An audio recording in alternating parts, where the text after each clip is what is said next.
If you cast yourself as a victim, even if you've been raped or Yes. sexually abused or assaulted or whatever, if you cast yourself as a victim, you will be a victim forever. You've got to Definitely. move beyond it. And you got Mhm. a bit of booze from a lot of the ladies in the audience, but I think there's a grain of truth in that. You got to pick yourself up and get on with stuff. Let's Mhm. give you the body counts of the big battles. Like Waterloo, tens of thousands of people die in one day. 60,000 or so on the British, 100,000 on the French, about 15,000 Prussians coming late in the day. Lots of people dying. Huge, huge battle. That's a war. And that, ended Napoleon, basically. In Australia, we have nothing remotely like that. The Eureka Stockade, which is the best documented battle in Australia, has 26 casualties.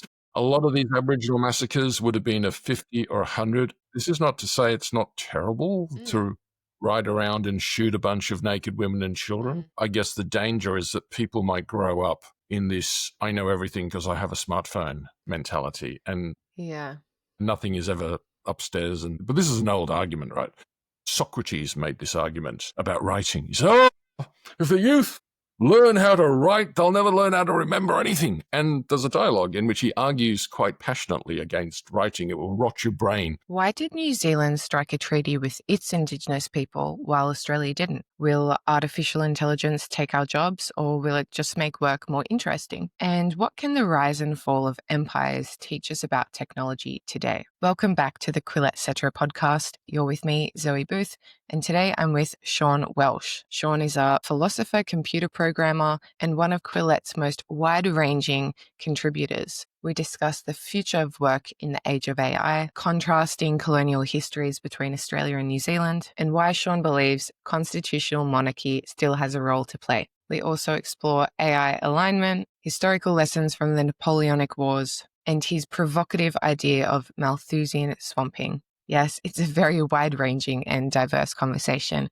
I hope you enjoy it. If you do, please share it widely. And without much further ado, let's get into this conversation with Sean Welsh. Because you write about so many topics. Yes. I think you've written 21 pieces for Quillette, is that right? Something like that. Yep. From like AI to the new leader of Syria to colonial history. It's incredible that you have the ability to write in detail about so many different topics. I'm not here to boost your ego, but it's quite incredible. Not many people can do that. Thank you. But what would you say your expertise is? AI and robotics, is that right? Yeah, so my PhD, I guess, was in the area of Asimov's laws, is the easy way to explain it. So it was like how to get robots to make moral decisions. And I decided to do robot ethics as a PhD because I worked as a computer programmer. I was like a self-taught guy with a philosophy degree. And obviously, I was like Princeton in the musical Avenue Q. What do I do with the degree in English? That mine was in philosophy. I had that moment, like, what do I do with the degree in philosophy? And I ended up teaching English for a while. And then I ended up running a backpackers hostel, and I worked as an advisor for a politician. And eventually I fell into computer programming, which is basically just logic, which is one of the things you study in philosophy. The useful thing, apart from marshalling an argument, is, so I sort of fell into web development in 1995. So 30 years ago, I started programming, and I've been earning my living programming ever since. But my degree was it's my day job. So I write software, basically doing websites and web applications and databases and data analytics, and that's my. And writing is basically a hobby. I've always had a desire to write a book, and I've actually written 2 books. So I sort of got that out of my system, and now I sort of dabble, do the occasional. I feel like bashing out 3,000 words for Quillette, and there you have it. Right. And you must read a lot, because I just read your book review of Empire in the Making of Native Title by Bain Atwood, which is very interesting. It's something I've always wondered, why Australia and New Zealand seem so similar on the surface, but actually we have quite distinct histories when it comes to colonization and relations with our Indigenous people. And I get the feeling that you're both Kiwi and Aussie. Is that right? Well, I did my PhD in New Zealand, so I did pick up the twang, or sometimes. Right. usually when I'm talking about New Zealand things. So I spent 9 years and I did my PhD at the University of Canterbury. That is the area of the Ngāi Tahu, and one of the first people to do a settlement under the Waitangi tribunal arrangements. And because of the Treaty of Waitangi, there's this constitutional mechanism in place that sets up relations between the iwi and the Crown, which never really happened in Australia for various reasons that Bain Atwood explains in his book, and which I summarize in the article. Basically, who would you do a deal with? When you say is it Tiwi? Iwi is a tribe. Iwi, right. So there are multiple iwis, obviously. Yes. Yes. So in the South Island, the Ngāi Tahu is the big one. But up in the north, you have many more because the population density increases as you get closer to the tropics. One of the sort of trivial things is how many ways the British had on grabbing New Zealand after saying, no, we don't want to colonize you. No, go away. We've got our hands full with New Holland or New South Wales. And they're actually pushing back on further expansion. And this is because of the politics in London as to which shade of government is in and where the budget position is at. And so after the Napoleonic Wars, Britain was broke and didn't want, no, we're not colonizing New Zealand, go away. Because who did it lose again in the Napoleonic Wars? I should know this. So, I mean, these are the wars in Europe between France under Napoleon, who was fighting everybody pretty much. So he was fighting the Prussians, the Austrians, the Russians, and the British, biting off a bit more than he could chew, really. Mm-hmm. He did have on his side a lot of the Italians and a lot of the Spanish. So he had a whole, expensive set of wars and battles, which eventually the British came out on the winning side. The iconic battle being Trafalgar, which basically set up British naval supremacy for that century, basically. And that led to that was already in train anyway with the 7 Years' War in the previous century, where the British established naval dominance, but they weren't particularly good on land. The Russians and the Austrians and the Prussians were the bulk of the forces that defeated Napoleon on land. But at sea, the British were paramount. So you had that whole English dominance. Yes. And I read that the French were considering colonizing. Colonization worked with companies, and a lot of colonization is kind of like a strange mixture of state-sponsored capitalist merchant adventurer firms. So the East India Company, Dutch East Indies, yeah. So the Dutch had the VOC, which is Dutch for the East India Company. The British had the East India Company in English, which was about India. Dutch was about the Spice Islands, which is where the serious money was in the 16th and 17th and the 18th century. And the French were sort of, after losing the Napoleonic Wars and having lost the 7 Years' War, were on the back foot and were sort of scrounging around for some, scraps, and decided they'd sniff around New Zealand, the South Island. And there was a company that was set up to colonize the South Island. And have you ever been to New Zealand? I'm going for the first time next month. I'm so excited. I'm going to ski in Queenstown. But no, I haven't been. It's a lovely country. I mean, so beautiful. But there's a place just south of Christchurch called Akaroa, which is where, if you go there today, they have this French shtick, because a few of the French settlers actually got there and started farming on land that they had bought off the Māori on a local, the local Ngāi Tahu iwi. Which we need to talk about later, buying land. Yeah. Yeah, and that's the thing. So they actually had done a deal. And yes. If you say, I have bought these acres here for, 50 francs or whatever, there's a contract and somebody has to sort of honor that. And so that gets to something that happened on the New Zealand side, which didn't really happen at all in Australia those first 50 years. And you mentioned as well that the translator, who was a Polynesian translator, could converse with the Maori, but not with the Aboriginal Australians, which is really interesting. Yeah, well, one of the things when you go to New Zealand, you might have occasion to have somebody do what's called a mihi, which is when you introduce yourself and you talk about your mountain, your river, and your canoe. That's this is my mountain, this is my river, this is my canoe, and these are the landmarks of an ocean-going, canoe-traveling people.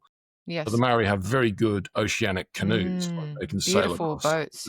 Yeah, fantastic. And on the other side, things are a bit more wretched. It was like woman's work, and you only, went out to paddle into Botany Bay to pick up some fish or something. It wasn't ocean-going canoeing. But those languages are all related. So the Hawaiian language from Hawaii to New Zealand is kind of like mutually intelligible. At least it's like maybe French and Spanish. It's not completely alien. Whereas Yeah, in and Australia, that Tahitian was, and yeah, they were related. So yeah, Tupai could translate with the Maori and, make himself understood.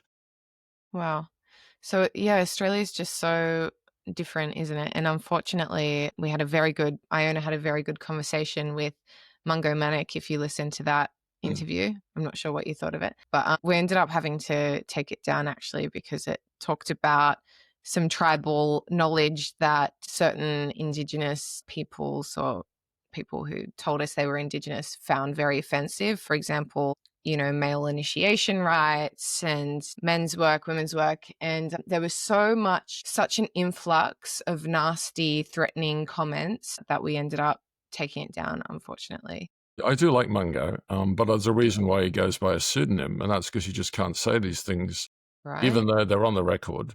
And people Yeah. who are familiar with the anthropology and the physical archaeology, they've dug up the bones, say this is a female, it's got a cracked skull. These are facts that are in the ground, and they say things about Indigenous culture which, don't fit the sort of couleur de rose narrative that you might get. This very optimistic, oh, it was peace and love, and everybody was sweet, and it was really quite a nasty, brutish, and tribal warfare world. Uh, Yeah.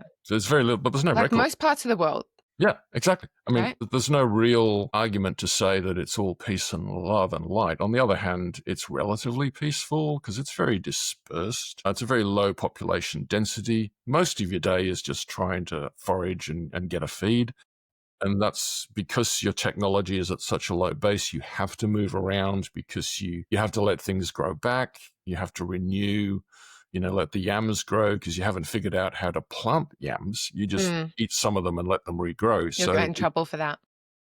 Well, poor old, what's his name? The dark emu chap, Bruce Bruce Pascoe. I mean, his latest book just says is a tale of lament about how I was beaten up for writing Dark Emu. And so you can let him speak for himself. I mean, he did make a lot of claims which were contrary to what, more established scholars had found and published in learned journals for donkey's years. So if you do put your neck out and sort of stretch the evidence, which he did, there's a comprehensive book by Sutton and Welsh which just demolishes it line by line. That's the Dark Emu debate, which is very much a line by line refutation. Bruce is celebrated, and gets these, speaking events, and he's put on TV and invited on, and, is very much celebrated by these institutions, yet, there's not much scientific backing to what he says. The scholarliness is kind of not really there, to be candid.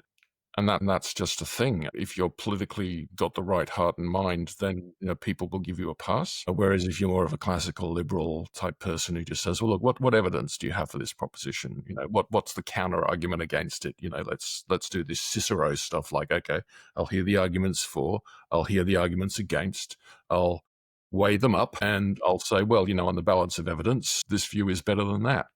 And you have this sort of Popper-like willingness to have falsifiable beliefs because that's what science does. It's like, That's not okay. Can I disprove your theory? What would it take to say, oh, I can't believe that anymore? And you do get a lot of very rhetorical interventions, particularly in the online. I mean, it's just can be a bit tragic. But do you know much about what's happening in New Zealand at the moment? I see a lot of protests in their parliament. This is to do with the, as I understand it, it's the minority partner in the ruling coalition. So you have like the National Party, which is roughly like the Liberal and the Nationals over here. And then you have the ACT Party, which is kind of like a libertarian, right-wing, uber-capitalist party. Yeah, I think I met the leader of that. A libertarian was so successful there. It's interesting. He got his seats in Parliament by opposing COVID lockdowns bitterly, like to the death. So the polling in New Zealand under the time of Jacinda Ardern, when she's just put out a book recently, which is quite interesting read. But most people will give Jacinda the credit for doing COVID well because the situation with ICU wards in New Zealand is not as good as it is here. There's a lot fewer. It's a poorer country. It's first world, but it's not as rich as Australia. And there was just not going to be enough ICU beds to deal with a Melbourne scenario in New Zealand. People would have died like flies. On the other hand, you have a moat and you are so isolated that most people have to fly here via Australia or Hawaii anyway. And you could pull up the moat, and that's what she did on the medical advice. And, I know, like, the chief science officer was at the University of Canterbury and was a colleague of my wife's, and I'd met him, a very erudite medical specialist. And these very smart people just said, look, this is the lay of the land. We have to pull up the moat. Yeah, and I see you've written a few pieces for us. I haven't actually read them because you've written too much. I can't keep up. But so I assume your opinion of Jacinta was that she was a good leader during that time. I think she did well. Yeah. I think anybody would have followed the medical advice, though. So, but she did a good job of selling it. The Minister for Health, Hipkins, who was the Prime Minister after, did a good job of selling the policy. I don't think anybody, but the Libertarians, the ACT people. David Seymour, yeah. They were like the 20% who, the polling was always 60% thought it was just right, 20% thought it wasn't enough, and 20% thought it was too much. And the ACT were always in that 20% who disagreed with the policy. But I don't think you can argue. They estimate about 30,000 lives people would have died in New Zealand if they hadn't pulled up the moat. But there's a lot of, debate about that. But speaking for myself, living in Christchurch at that time, I was the designated shopper, the one person who was allowed to go to the supermarket with the mask, and I'd buy my 10-kilo bag of flour so I could bake sourdough like everybody. We had toilet paper, but we ran out of yeast. All right. So it was an okay time for you? It was fine. I mean, I lived in a small country town called Lincoln anyway, and I was, doing a PhD, so it wasn't as if I needed, to well, go people listening to this will say, yes, but you're part of the, laptop class who can just work from home. And guilty as do you charged. Acknowledge that? Yeah. Guilty as charged, yeah. Someone's got to do it. Maybe you're the right person to talk to because you're an AI guy, but I thought about how that will probably happen, and it's probably already happening in some countries where drones deliver your Amazon packages or something. But then there will be such an issue with with pollution of the sky and things buzzing around and the sound, and quite unpleasant.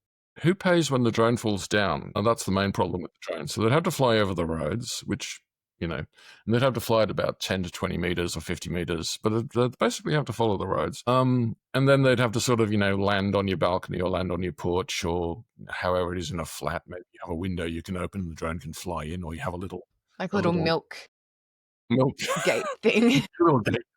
a little pad on your 9th floor pad with this, push it out like a ping pong table so the drone can land, or you just have another robot that does the handover at, wherever. Yeah, that sort of Jetsons world. I don't think it's that far away, but it's always that in robotics lags behind AI because it's just much harder to do common sense with computers. They're really bad.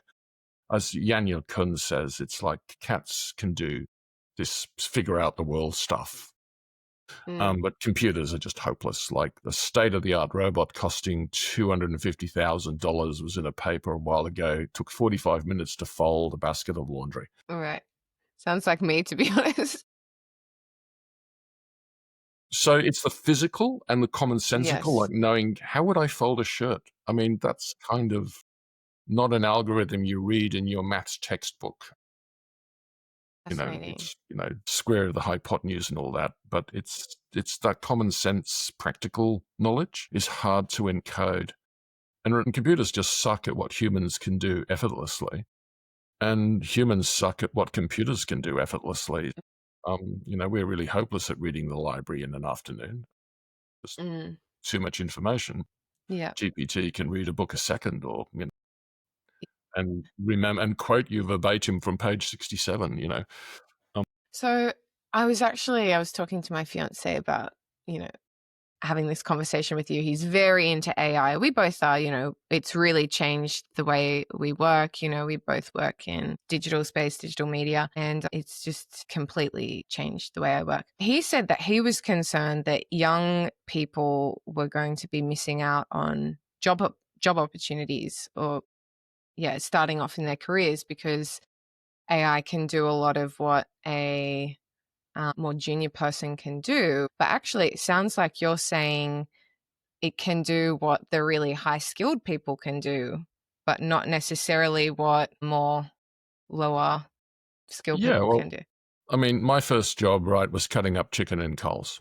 Um, I was on the chicken counter, and then I did short order cooking for a chicken shop, which involved, making hamburgers as well as cutting up chicken. I was Wow. moving up the corporate ladder at blistering speed. And then I learned how to unload trucks at the House of Target in Chatswood at the receiving thing. And then I got promoted to the shop floor and actually served customers, which is as boring Wow. as batshit. And I said, please let me go back to the warehouse. So, that kind of job, yes, I guess warehouse is a better example because that is actually a robotsy and has been highly robotified by Amazon in particular. But I don't know how it goes with the pick out. We need 7 size 10 dresses in the white from blah, blah for this shelf because we just had a run on them from a bridesmaid's party or whatever. Mm, All of it.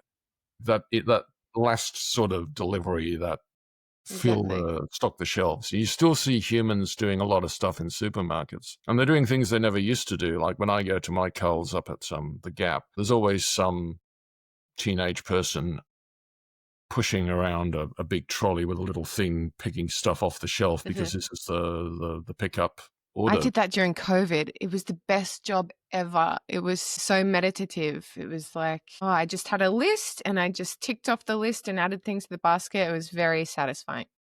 Yeah, and I don't think so. There's going to be new jobs to replace the ones that die, I guess, is the point. Mhm. Mm, People have been making arguments about mass technological unemployment since the Luddites of, the Peterloo massacre of the Napoleonic period. So people have had that fear of technology putting them out of work. But I just think the new jobs will outnumber the old jobs. But whether they have the same status or prestige, God only knows. But I think that So you're an optimist. You're not a doomer. definitely just people are just too sensible. I mean, this is the thing. If you're a journalist, and I say this with the utmost respect, Zoe, Well, you've got I'm to a go for journalist. a journal. You stand accused of being a card-carrying member of the laptop-carrying classes. Mm, Guilty? Yep. Up. So you can, work from home and work on Mars. yes. But the opportunities will be there, and people always focus on the loss. If it leads mentality. There's always got to be the drama. Who's losing? Who's winning? And it's like sometimes everybody is better off. Like the people doing the boring jobs get a less boring job. So what jobs do you think are at risk?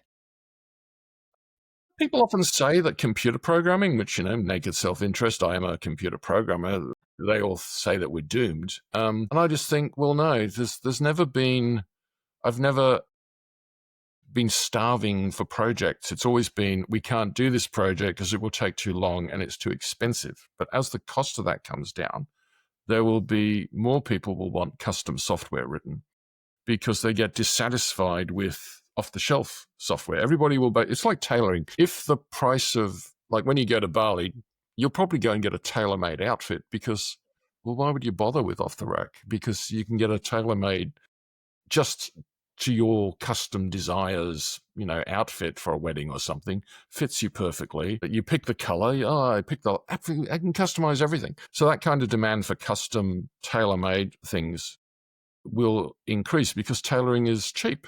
So computer programming, I can write more software now in a day than it used to take me a week to do stuff I now do in a day. So I'm not particularly worried. There's no shortage of software problems, I can tell you. Do you think you're working less? Because I'm the same as you. Now I do tasks that used to take me a long time. I can do it in a few minutes, but I just feel like as a result, I'm just doing more of those tasks, you know? So it I just guess the builds up. stuff I do now is more interesting. I mean, I used to get stuck. I would get stuck for hours and days on very mundane problems, whereas now I can ask ChatGPT something pretty curly code-wise, and it will give me an answer. It might not be correct, but it will be saying, "Oh, well, that might work." And I'll try and I'll say, "Hey, oi, I get this error message," and it does tend to hallucinate and bullshit quite frequently. But so that's why I tend to ask it stuff I sort of already know, or at least it's like remind me rather than tell me. And you have to know what to ask, and you have to know that this makes sense based on what I already know. So I guess the danger is that people might grow up in this I know everything because I have a smartphone mentality, and nothing is ever upstairs. But this is an old argument, right? Socrates made this argument about writing. He said, oh, if the youth learn how to write, they'll never learn how to remember anything. And there's a dialogue in which he argues quite passionately against writing. It will rot your brain. Wow. And all those arguments could transpose virtually word for word in the ancient Greek to the iPhone generation, to saying your brain has been addled because you can't concentrate and you don't have any attention span. It's probably more true of mobile phones than it is of writing. Yeah. But it's an old argument, and I don't think it will hold out. People are always going to be curious, and they're always going to want to find things out. And I think in a highly technical world, they'll have opportunity to find out things that are more interesting and to do things you have to do quicker and easier. So I'm still pretty optimistic on that. Can we talk about alignment, which people talk a lot about, but how I understand alignment is just, go on. Well, with which human values are we to align, Zoe? Yeah. Shall we align with Zoe Booth's values? Could you please Obviously, they're the best. Lay them out for me? But, it's like, whose values is the obvious question. Are we going to be, John Stuart Mill or Immanuel Kant? People have been arguing about values for the entire history of philosophy, and doubtless before and probably after. So there's that issue. But I generally just sidestep all that. I said, stuff values. So comply with the laws of New Zealand, if you're in New Zealand, or comply with the laws of Australia, if you're in Australia. Just give me those values, the values of the enacted law of the jurisdiction. That at least has the advantage of being defined already.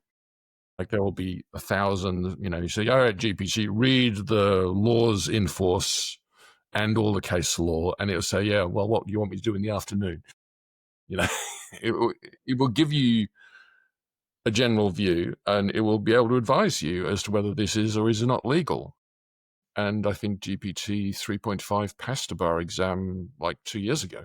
So it's not like that's beyond the wit of AI. It's past tense. What it is, it's just a window dressing for an ideological argument about whether you should be individualist or collectivist or progressive or conservative or MAGA right or woke left or... Yeah. I'm sorry, are these people still talking? Because they're very boring. And they got no I think we're talking about it less, right? Like when ChatGPT, when everyone first started using it, Musk came out and said, it's woke. And I did get a few responses out of it that seemed to be a little bit woke and censorious. But then recently, it's been very happy to work on my, spicy LinkedIn posts or whatever, where I'm making claims about immigration or religion. So maybe it's kind of like softened. It's kind of like Pong, I mean, it will respond to the ping with a Pong. And depending on the angle of the ping and the velocity of the ping and the spin of the ping, it will give you a similarly, Pong reply. That's how these things are designed. How you phrase the question will probably skew the answer to the question because they look for patterns in symbols. They don't really understand the underlying meaning. They don't have a model of the world. They just have pattern matching with strings. So the consciousness, if you will, of an AI is utterly alien to ours because we're pretty slow-moving creatures that live in a three-dimensional sensory world and just amble around from the study to the fridge to the coffee machine. And, we're not reading libraries on the way down the stairs, just this... You are. In a way, I think you read a lot more than not at the speed of ChatGPT, which is, you can ask it anything and it will give you a sensible answer. And if you drill it and fact check it a bit, it will fess up. But I mean, I found in terms of its ideology, I sort of said, look, it's a California Democrat. And I can do business with a California Democrat, roughly, at least an old school California Democrat. It's not like these people are from Mars. You can say, okay, they're going to be a bit this way on some of the flagship issues, but on most of the basic stuff is, should there be sewage in the streets? Should it leak? No, right, okay. Basic civilization stuff is actually the middle of the road, nuts and bolts, bread and butter politics is not that different. It's the attention-grabbing froth that gets the clickbait. And that's, most people ignore it. I mean, well, I don't know. I can't speak for America. Being the 4th of July, we should wish the Americans happy Independence Day. Yes. I wonder what George Washington would make of his republic now. Speaking of, do you have any strong opinions on Australia being a republic? I actually am... I voted no in the referendum. I'm that old. It was 1999. And the reason I'm cautious about the republic is that I kind of like constitutional monarchy because it works. Mm-hmm. And the reason it works is it's got this fusion of parliamentary supremacy, which remain, you've got to have a monarchy where the parliament is actually running things, right? So the main republics would be America and France, where you have this division of powers model. I actually think Donald Trump is the best argument for constitutional monarchy in 100 years. You look at Trump and you think, this is the most advanced republic in the world, and it looks like it's heading towards Burkina Faso because it's voting alongside Burkina Faso at the United Nations. It's going down to sort of dictator land and authoritarianism and ghastliness. Whereas in England and Britain, and to a lesser degree Australia, because we sort of have this sort of constitutional monarchy where we don't even have to pay for the monarchy. It's like, yay, we just get this El Cheapo governor, which costs us peanuts, which you'd have to have in a republic anyway if you're going to have a decent republic, where you have the head of state is separate from the head of government. I think that's an important separation that's really important, because all the republics that go to pot, it's the head of state and the head of government are the same person. So you look at the African dictators, you look at the Idi Amins, you look at the Mugabes, and all these people were the head of state and the head of government, just like the Donald is. Whereas, and you have this idea the legislature is separate, but if the legislature and the judiciary can be intimidated by the executive, which is where the army is at, then you run the risk of the megalomaniac just taking over and dispensing with the services of an inconvenient judiciary and an inconvenient legislative, and you end up with Saddam Hussein type republics. So there's a real design flaw, I think, in some of the republics, in that when push comes to shove, having that monarchical tradition, so long as it's above politics, and that's the key thing. The reason the monarchy, it's above politics, it has to stay that way. And when people criticize the Crown for policy, I just say, you clueless people, go and read Bagehot, which is the definitive book on the English Constitution, which is What is a it? lie. Yes, Walter Bagehot's 1867. Bagehot. Bagehot. Or you can watch The Crown. You can watch the episodes of The Crown when Elizabeth I'd prefer is that, I think. ill. And that's actually what Bagehot says. You have the efficient, you have the dignified parts of the Constitution. The Crown is dignified. You get the ceremonial, you get the unmatched razzmatazz, you get the trooping of the colour, you get royal weddings. These things get audiences of billions. How many people ever watched the Irish Republic's president do anything? The answer is nil point. Thank you for playing. No one cared. The little gnome one who really hates Israel. Who is the president of Ireland? Do you know? Do you care? He has no power. He's a figurehead. And he doesn't have that 1,000 years of tradition. He doesn't have that red-coated army. He doesn't have that blue-jacketed navy. He doesn't have all of that pomp and ceremony that's accumulated over the British monarchy for centuries. So why do you say goodbye to all of that? What are you going to replace it with? Donald Trump's sort of carbon copy of North Korea's military parade? Is that what you want? So, I think Republicans should be on the back foot at the moment. It's like, get back in your box. Yeah. Well, no one's talked about it. No one's caused that much noise in a while. Who was it? Was it Peter Garrett? Who was? Yeah, he was a prominent. Michael Turnbull, the Republican par excellence. He led the Republican campaign. Yeah. I'm conservative in the sense that I'm like, if it's not broke, don't fix it, sort of thing. I think to pass a referendum, as we saw in The Voice, people got to understand what it is, and people got to care about it. And if they don't care about it and they don't understand it, and they don't see merit in the proposition, or they think it's, everybody who knows about this stuff has to agree on it. I mean, I was taught that as an undergraduate. If both sides of politics don't agree on a referendum, you're wasting your time putting it up. So you have to have that bipartisan consensus, and all the referendum changes that worked have had bipartisan support. Even the only one that was contested, that it wasn't technically a referendum, but the gay marriage got up. If it had been a referendum, it would have got up. It should have been a referendum. There was, it was turned into a postal plebiscite because of people saying, well, a complicated debate, but could have been but wasn't. And it won 62 to 38 or something. It's quite a convincing win. voice lost by a similar margin. Just because the reason for it wasn't obvious, it was contested as to what effect it would have. People thought it was kind of on the nose because you're creating a special class of, it's like a Maori role, which is controversial in New Zealand. But at least it's like, okay, if you are Maori, you can be on the Maori roll and have a vote for the Maori candidate in the Maori seat. You don't get an extra vote. It's just a different vote. Yeah. So your Maori members are the same as your Pākehā members, but you're not being treated hugely differently. You still get one vote, one representative. It appears that race relations in general in New Zealand are just a lot better than they are here, and that people work together. And yes, this guy's white, or what do you call them? Pākehā. Pākehā, yeah. Pākehā, this guy's Maori, doesn't matter, we're all cool. You see white New Zealanders wearing the jade and speaking a bit of, and it doesn't even look like that much of a virtue signal. It's just sort of a normal thing that people do. It's very enviable. I wish Australia could have something like that, but it just seems... There's reasons why that hasn't happened. The main thing about the Maori is they're damned good football players. So if you want to do the stats on Maori overrepresentation, you just look at an All Blacks picture and you look at, hey, these people are a bit dusky. It should be 80% white people, 10% Maori people, and 10% Asian people. There are no Asian people in the All Blacks. I don't know of any. But Aboriginal Australians too. 25% Maori. They've always been overrepresented in every Super Rugby. You will see more than your fair share of Maori and Islanders because they just play rugby very well. They're great. And they love the it, whole yeah. haka thing, that whole how they open, that's a Maori war dance, which is controversial in New Zealand. I mean, there are different kinds of hakas for different occasions, but that's something that every school kid in New Zealand learns how to do a haka. White kids too. That's great. Yeah. And they'll, you see a bunch of Kiwis, any excuse to break out into a haka. Like somebody died, we'll have a funeral haka. Somebody's getting married, we'll have a wedding haka. But isn't Somebody's that been beautiful? christened, we'll have a christening haka.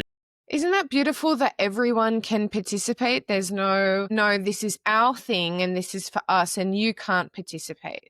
That's how it feels like here. It feels very atomized, and there's sort of this dissonance between, welcome to country, like the name suggests that you'd feel welcomed, but actually what it feels more like often, not just the welcome to country, but a lot of these things, it feels like it creates more of a distinction between who's in it and who's not, Yeah.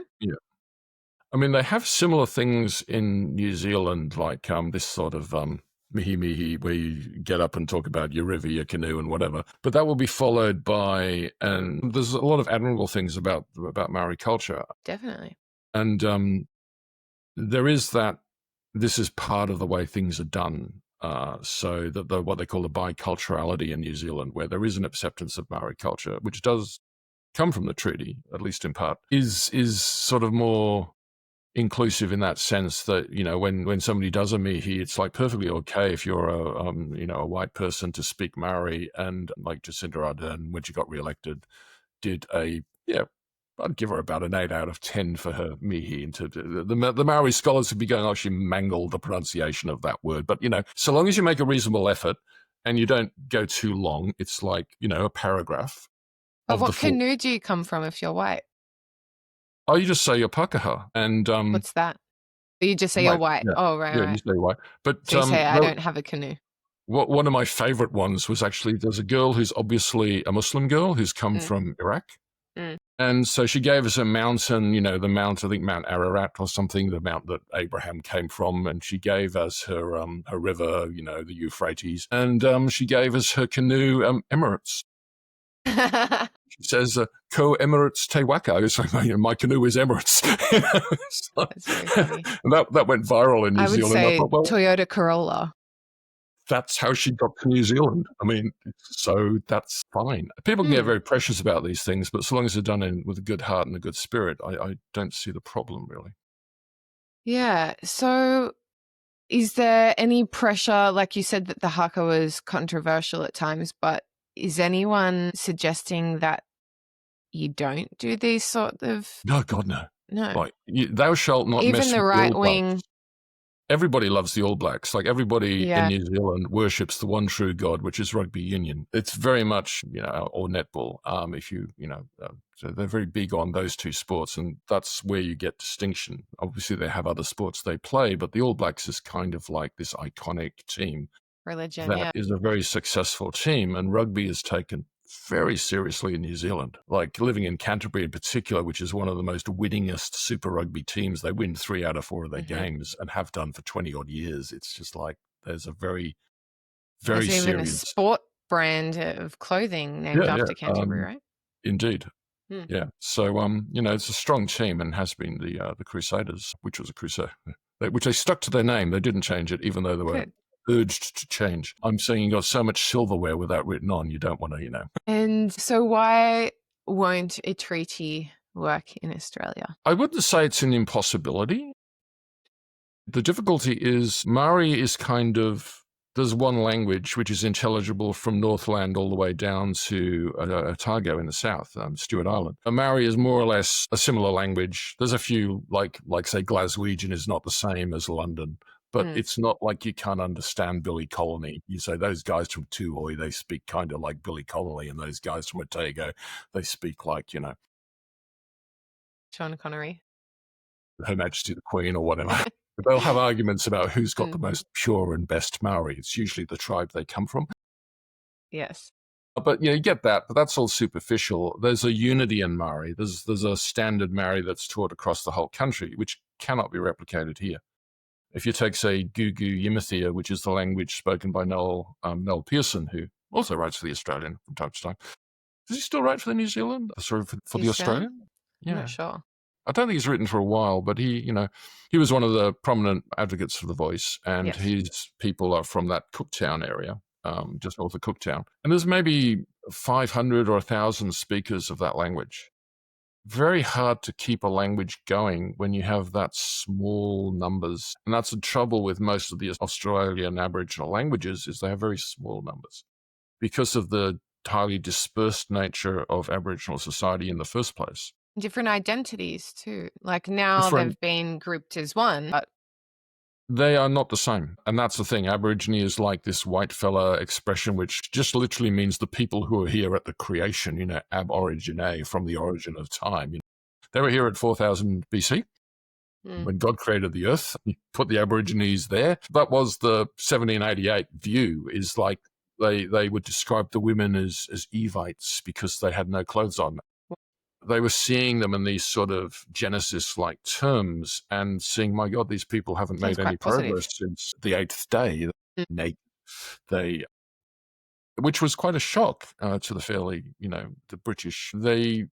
So you're seeing these people who are in the state of nature, as they would say, naked as the day they were born, living in a very simple life, not very many of them, highly dispersed. And the language, Governor Hunter, who was the second governor, said of the language, he said, these people have different, people who live 50 miles from each other have different words for the sun and the moon. The language changed quite significantly, and there wasn't that much travel between groups. Like you might go to your neighboring group and maybe your neighbor's neighbor, but beyond that, it was very rare for you to do like a five tribal group travel, because that's actually a long way. Women got stolen, right? I heard you'd go get yourself a wife, and it'd be hard. You'd have to learn a whole new language without Duolingo. That's quite difficult. Well, yeah.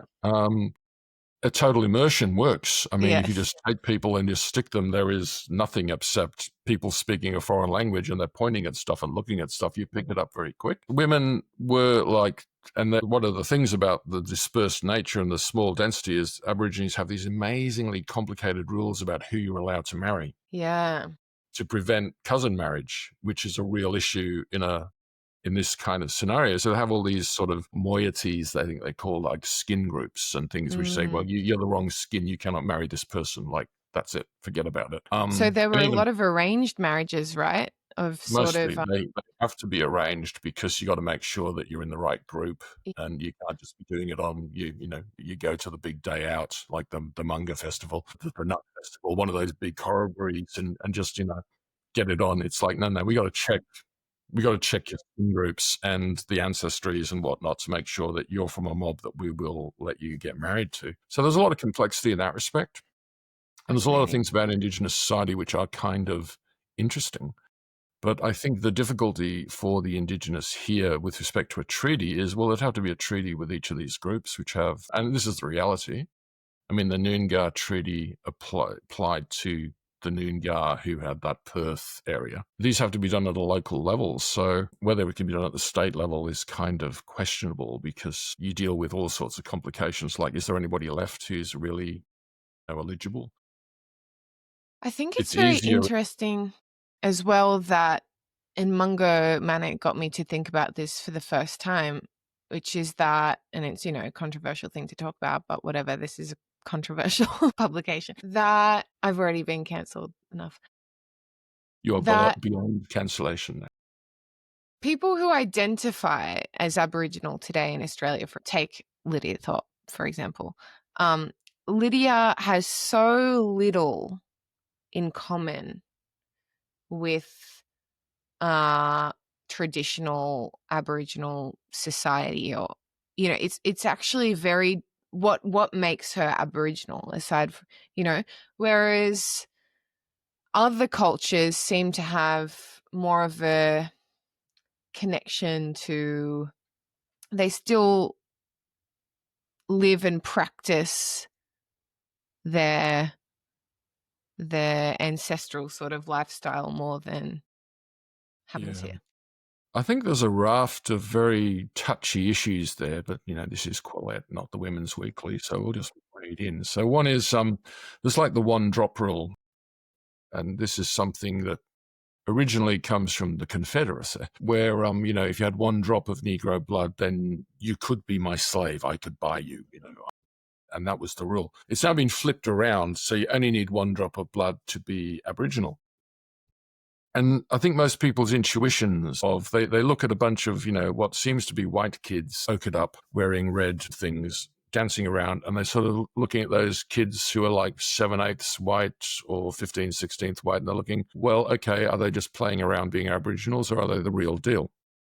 And there's various responses you can say, well, look, I got no problem with kids ochering up and dancing around a fire, doing whatever they like. If they want to do Tchaikovsky and wear a tutu, that's fine. If they want to dance to, some 60,000-year-old Dreamtime tune, fine. It's when you associate that with a claim to cultural authenticity and whether you are allowed to sing this song. And this is where the Aboriginal world and the white world are poles apart. In the Aboriginal world, you have all these rules about who owns this knowledge, who owns this story. This is my totem, my story, my art. I have like an IP on this particular narrative.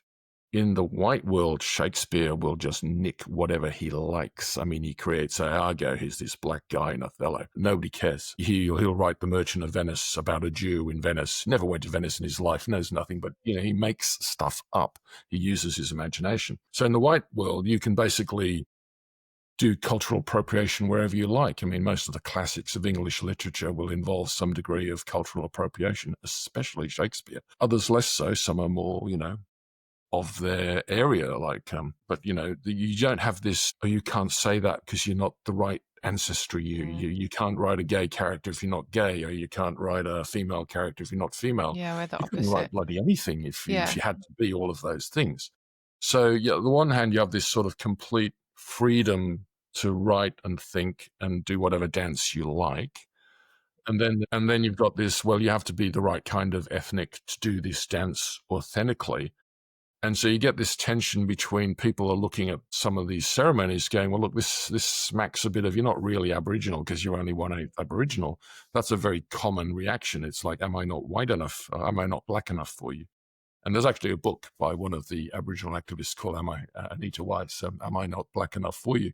Because she was a half son of an Austrian father and an Aboriginal mother, and she came out looking Austrian. So you wouldn't know she was Aboriginal if she didn't tell you. And so a lot of white people just look at these people and say, well, where's your oppression narrative coming from? I mean, you're identifying as Aboriginal, like Stan Grant would be another person.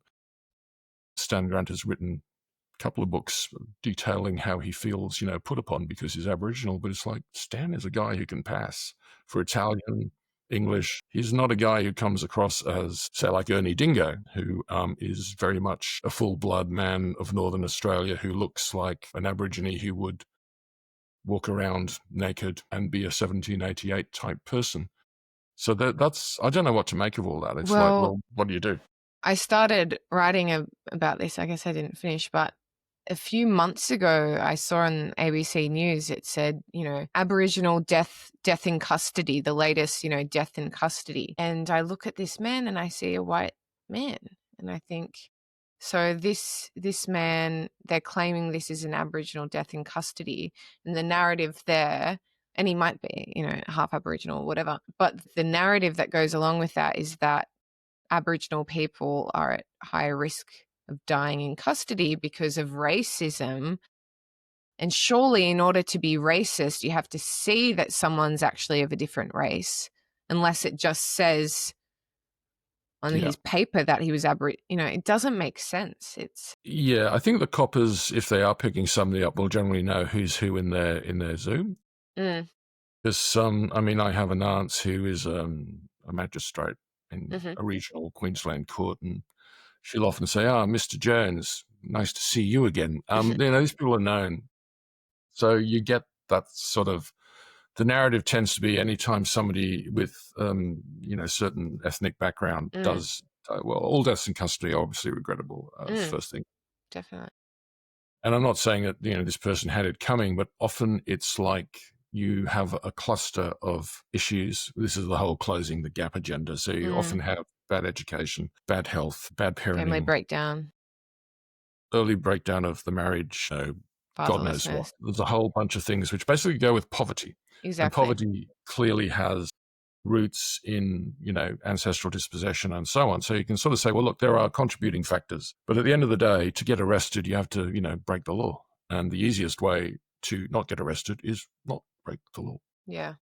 It's not hard. You just don't steal. Don't loiter without any obvious intent, looking like you're going to steal. You just go in, buy your stuff and get out. You've got to sort of behave in a way that's not going to get you into trouble. And maybe in some parts of the world that's a bit difficult, because if your brothers and sisters are already the kind of people that are in trouble, you will get dragged into that. Yeah. So the company you keep, but this is old folk wisdom.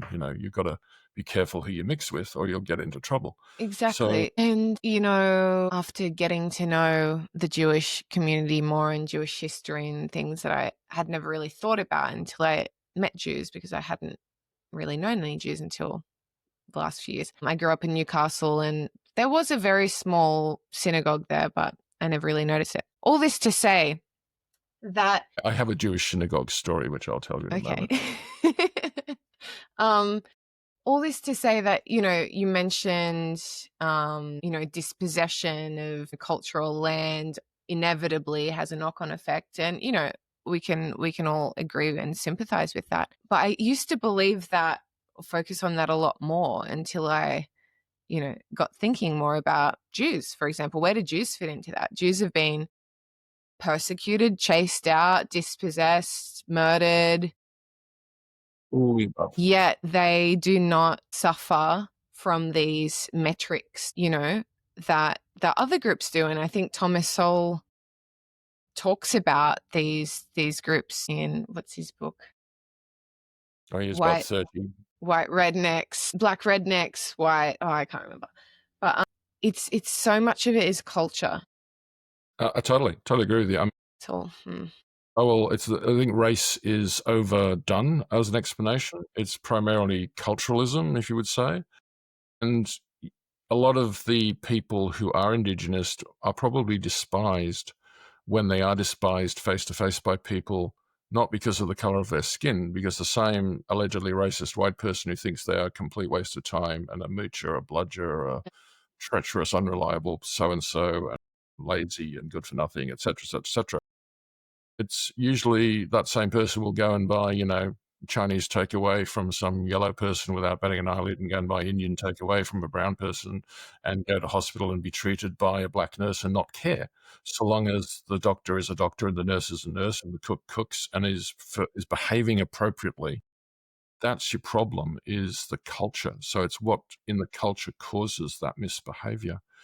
But and it's really a fundamental. If you see yourself as a victim and you see yourself as persecuted, this is a bit Anthony Robbins actually. So I remember Anthony Robbins saying this in Me Too. Some woman saying, and he said, "Don't.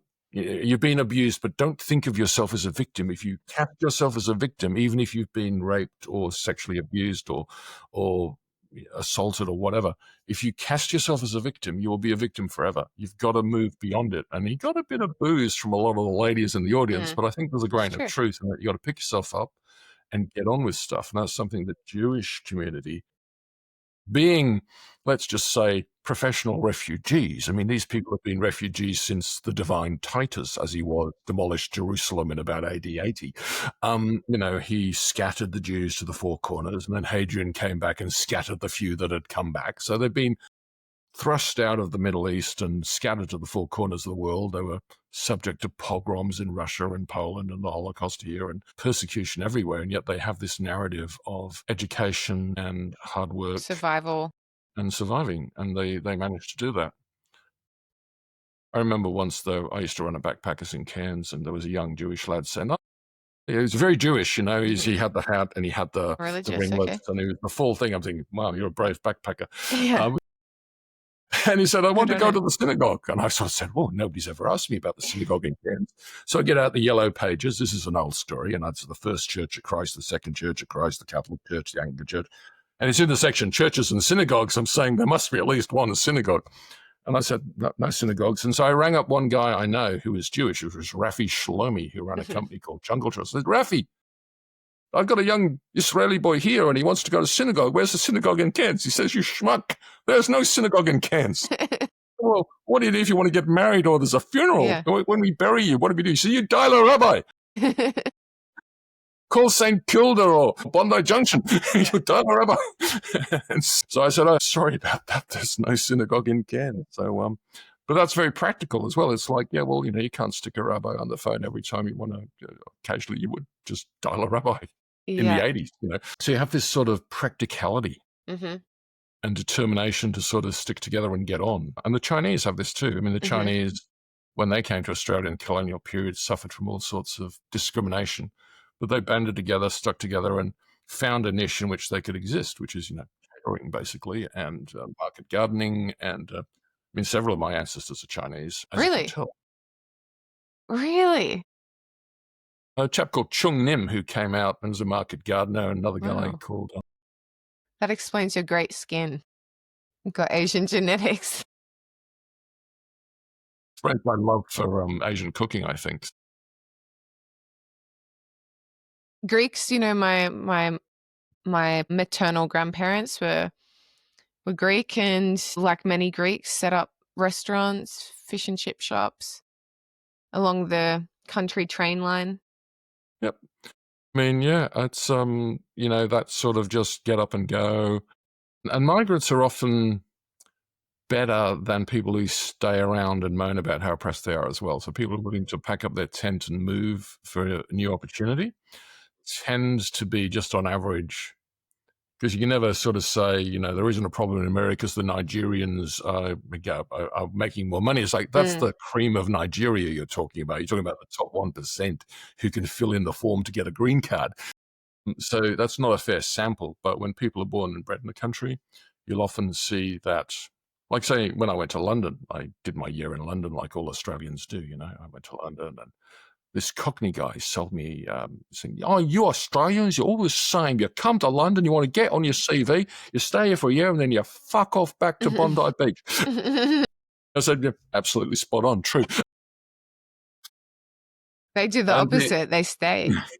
yeah, well, he was very sort of, in your face sort of East End guy. And that was a common view, that Australians were well regarded because they were the kind of people who could fill in the form and get the visa and were willing to save money for, in those days, was quite a substantial airfare. And they had to just get up and go and were better employees than people who were a bit entitled and, Yeah. local sometimes. Interesting. I've been doing a deep dive on my ancestry. Actually, ChatGPT has been helping a lot. I don't know if you've Yeah. tried that, but if you've got English or ancestry, which I have on my dad's side, and it's all written in English, a lot of people have already done half the work for you. It's on WikiTree and it's all public, and chat can just, crawl that. And it's been fairly accurate, actually.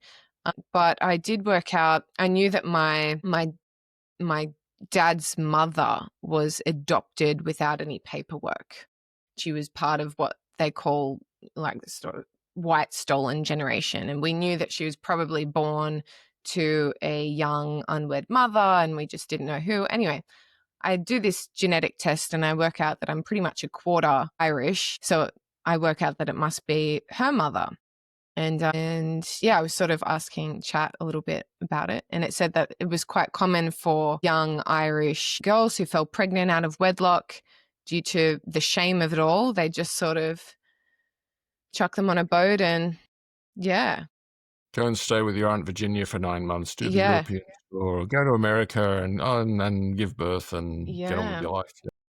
So Well, I I don't love know if that. she returned to Ireland, but not very privileged, that side of the family, No, this is the thing about, well, in terms of, arguments about reparations and such, it's like, well, my ancestor came out as an Irish rebel, so he was sentenced to hang, commuted to the term of his natural life, sent to Botany Bay, came out in 1802 on the Atlas, and it's like, well, what compensation does this failed Irish rebel owe anybody? If he'd been an American, he'd have been a hero, but he's, because they won Yeah.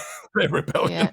The Irish lost in 1798. So it's like, well, that's the reality of a lot of convict descended Australians. Is like, well, we came here in chains, mate, and we were slaves effectively because we had to work for the government doing penal labour, for the term of your natural life without any pay. Not my dad's side. We were free settlers.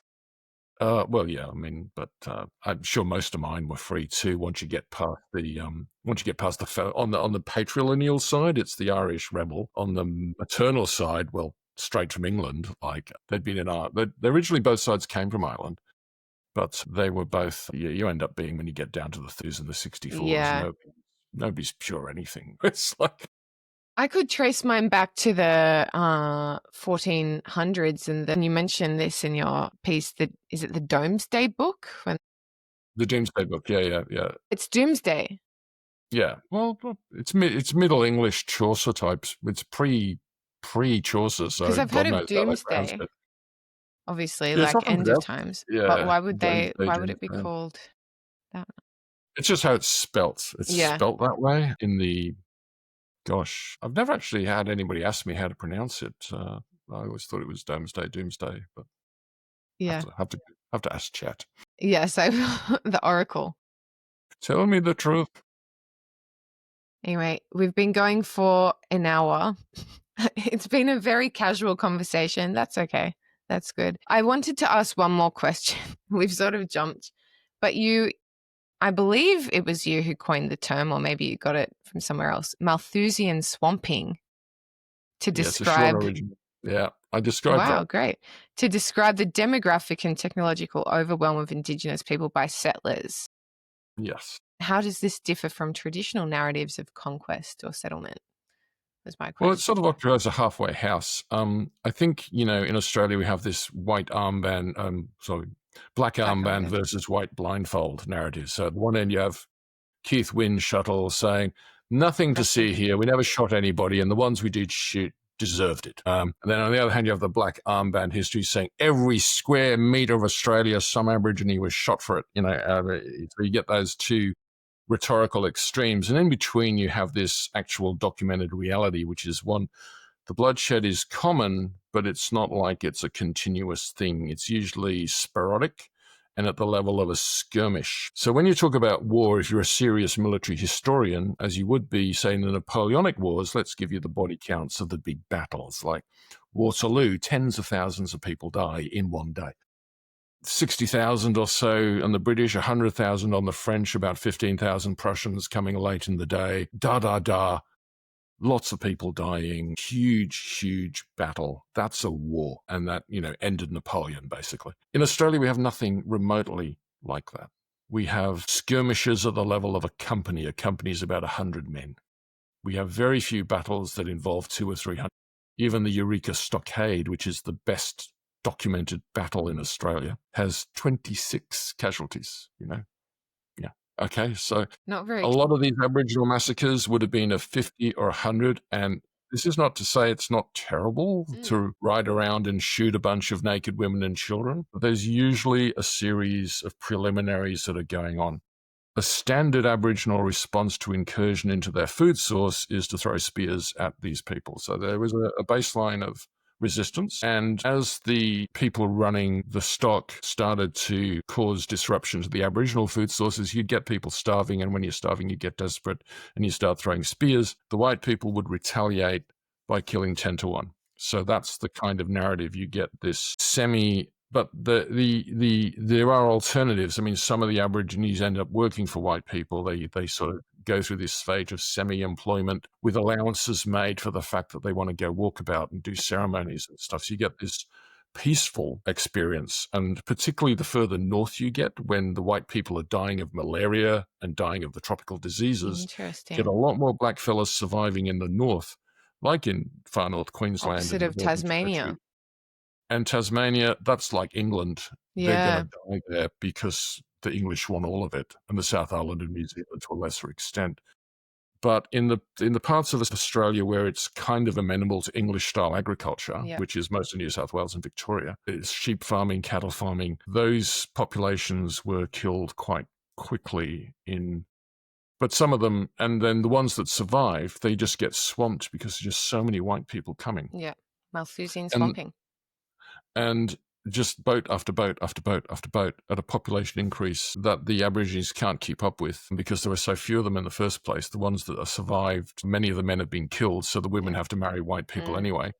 And so you get this mixed race thing going on. And you get the gradual dilution of the Aboriginal population, just as women doing what they have to do when the man has been shot.